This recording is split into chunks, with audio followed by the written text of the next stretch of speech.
মসজিদের কমিটির সভাপতি, আপনার ছেলেকে তো আপনি হাতে ধরে বলেন নাই, ও সন্তান আমার, শুনলাম তোমার সরকারি চাকরি হয়েছে, বাবা আমারে মসজিদের সভাপতি বানাইছে, মানুষ বড় ইজ্জত করে, মানুষ আমাকে বড় সম্মান দেয়। বাপ সাবধান সাবধান,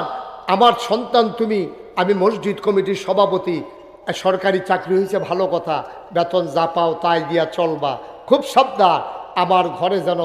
একটা ঘুষের টাকাও না আসে, তোমার ঘরে যেন না যায়। এই কথা বলে বাবা যদি সন্তানের হাতে ধরে চোখের পানি ছেড়ে দিত, তাইলে এই সন্তান বারবার বাবার অশ্রু মাখা চোখটা, ওই নজরটা মনে পড়তো, সে আর ঘুষ খাইতে পারতো না। অথচ আমাদের লোকজন ছেলে বেতন পায় 30,000, বাসা ভাড়া 35,000, বাচ্চা পড়া ইংলিশ মিডিয়ামে 25,000 টাকা মাসিক বেতন, বউয়ের পার্লার বিল হচ্ছে 10,000, তারপরে আবার বছরে বছরে জমিন, এলাকায় জমিনও কিনে, আবার গত বছর মা বাপরে হজ ভাড়াইছে।